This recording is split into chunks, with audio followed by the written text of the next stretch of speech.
Good morning সকলকে। আজকে আমার আলোচ্য বিষয় হলো প্রেজেন্টেশনের McClelland achievement theory and its educational significant. তো আমরা এই ম্যাকলিল্যান্ডের অ্যাচিভমেন্ট মোটিভেশন থিওরি জানার আগে প্রথমে জানব ম্যাকলিল্যান্ড কে ছিলেন। তো ডেভিড ম্যাকলিল্যান্ড ছিলেন একজন আমেরিকান সাইকোলজিস্ট, যিনি হিউম্যান মোটিভেশনের উপর তত্ত্ব দিয়েছিলেন। 1950 থেকে 90 সালের মধ্যে তার বিভিন্ন কাজ হিউম্যান মোটিভেশনের উপর রয়েছে, যার জন্য তিনি বিশ্বব্যাপী খ্যাতি অর্জন করেছিলেন, যা আজও তিনি পরিচিত। প্রথম রয়েছে ইন্ট্রোডাকশন। তো আমরা প্রথমে জানবো মোটিভেশন কাকে বলে। মোটিভেশন শব্দটি একটি ল্যাটিন শব্দ, যেটি মোটিভার থেকে এসেছে, যার অর্থ হলো গতিশীল থাকা। মোটিভেশন হলো একটি অভ্যন্তরীণ শক্তি যা আমাদের ব্যক্তিগত জীবনে নির্দিষ্ট উজ্জীবন ও নির্দিষ্ট দিকে চালনা করে ও নির্দিষ্ট ক্রিয়াকলাপকে কাজ করতে বাধ্য করে।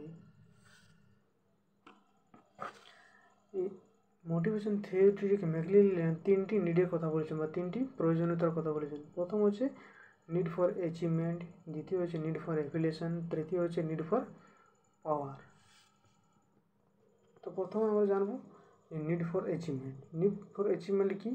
তো নিড ফর অ্যাচিভমেন্ট হলো যে কিছু কিছু শিক্ষার্থী বা ব্যক্তি রয়েছে যাদের ঝুঁকিপূর্ণ কাজ করতে ভালো লাগে বা চ্যালেঞ্জ গ্রহণ করে, তা এতটা ঝুঁকি গ্রহণ করে না, নির্দিষ্ট সীমার মধ্যে রয়ে তারা ঝুঁকি গ্রহণ করে। যেমন শিক্ষার্থীদের মধ্যে থাকে যেমন তারা পরীক্ষায় ভালো পড়াশোনা করবে, ভালো রেজাল্ট করবে বা বেশি বেশি পড়বে, এই ধরনের।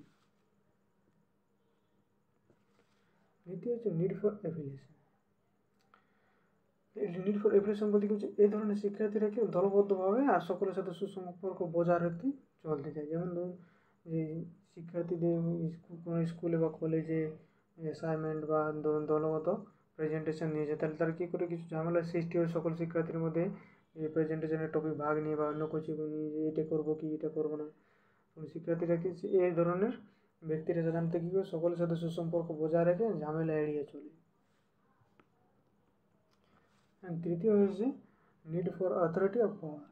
এই ধরনের শিক্ষার্থীরা সাধারণত নিজের কাছে নেতৃত্ব দানের প্রচেষ্টা করে। এই ধরনের ম্যানেজমেন্ট সাধারণত আমরা প্রাইভেট সেক্টরগুলিতে ও রাজনৈতিক নেতাদের মধ্যে দেখা যায়, যে তারা বাকি লোকদের বা এমপ্লয়ীদের পরিচালনা করে নিয়ে চলে। সামারি, যে ম্যাকলিল্যান্ডের তিনটি নিডের কথা বলেছেন, need for achievement, need for affiliation, need for পাওয়ার। এই তিনটি সামারি কী বলা যায়, যে প্রত্যেকটি ব্যক্তির মধ্যে কোনো না কোনো নিডে রয়েছে, যে সে নিড ফর অ্যাচিভমেন্ট হোক, নিড ফর অ্যাফিলিয়েশন হোক, আবার নিড ফর পাওয়ার হোক, কোনো না কোনো থাকে সে শিক্ষার্থী বা ব্যক্তি জীবনে সফল অর্জন করতে পারবেন বা ধীরে ধীরে অর্জন করবে। এর মধ্যে দিয়ে শিক্ষার্থী বা ব্যক্তির নিজস্ব একটি পথ সুগম হয়। অ্যাপ্লিকেশন অফ দিস থিওরি, এই থিওরির অ্যাপ্লিকেশন আমরা বেশিরভাগ পাওয়া যায় প্রাইভেট সেক্টরগুলিতে, যেগুলিতে কী করে যে একজন ম্যানেজার সে তার এমপ্লয়িগুলি জানতে পারে যে কার কোন নিড বা প্রয়োজন, সে need for achievement, need for affiliation বা নিড ফর পাওয়ার।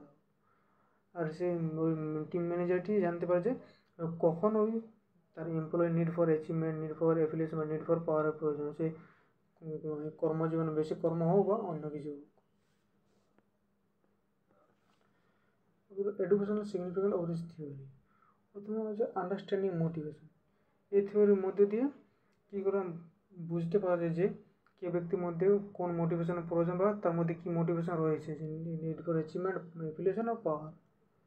তার মধ্যে সুস্পষ্ট হয়েছে যে কোন নিডটি রয়েছে। Leadership and management. Need for পাওয়ারের মধ্যে দিয়ে লিডারশিপ নেতৃত্ব দখল স্থান পায় এবং ম্যানেজমেন্ট করতে শেখে বিভিন্ন সেক্টর, সে রাজনৈতিক হোক বা শিক্ষাক্ষেত্রে হোক বা কর্মজীবনে হোক। HR participation. এইচআর পার্টিসিপেশনের রোল হচ্ছে কর্মচারী নির্বাচন, প্রশিক্ষণ, উন্নয়ন, কর্মসক্ষমতা, মূল্যায়ন, সাংগঠনিক, সাংস্কৃতিক সহ বিভিন্ন এইচআর অনুশীলন আহিত করতে পারে। ব্যক্তির সামঞ্জস্যের সাথে ভূমিকা শিথিল করে অনুপ্রেরণা বানায়। এগুলো হচ্ছে এন্টারপ্রেনারশিপ ও বিজনেস সাকসেস। গবেষণা পরামর্শ দেয় যে অর্জনের জন্য একটি নির্দিষ্ট উচ্চ প্রয়োজন উদ্যোগ সাফল্য ব্যবসায়িক উদ্ভাবনের সাথে যুক্ত একটি মূল বৈশিষ্ট্য। এই তত্ত্বটি ব্যক্তিদের তাদের উদ্যোগ দক্ষতা বিকাশ ও চালনা করতে সহায়তা করে। Personal growth and self awareness, ব্যক্তি তাদের নিজস্ব অনুশীলনমূলক ড্রাইভার বা তাদের জীবনে তাদের পছন্দ এবং ক্রিয়াশীল যে প্রভাবিত করবে তা বুঝতে সাহায্য করে এবং উন্নত সিদ্ধান্ত গ্রহণ লক্ষ্য নির্ধারণ করতে সহায়তা করে। কনক্লুশন, ম্যাকলিলিন মোটিভেশন থিওরিটি হাইলাইট করে তিনটি need for achievement, need for ability, need for পাওয়ার। বুঝতে সাহায্য করে যে কোন অ্যাচিভমেন্টের প্রয়োজন আর কোনটি নয় এই সময়। যে বুঝতে পারছে সে কোন গোলটি পৌঁছাতে পারবে বা সে কর্মজীবনে সাফল্য অর্জন করবে বা অর্জন করতে পারবে বা কত সময় লাগবে এ ধরনের।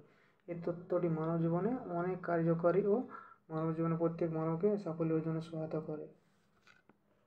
Thank you.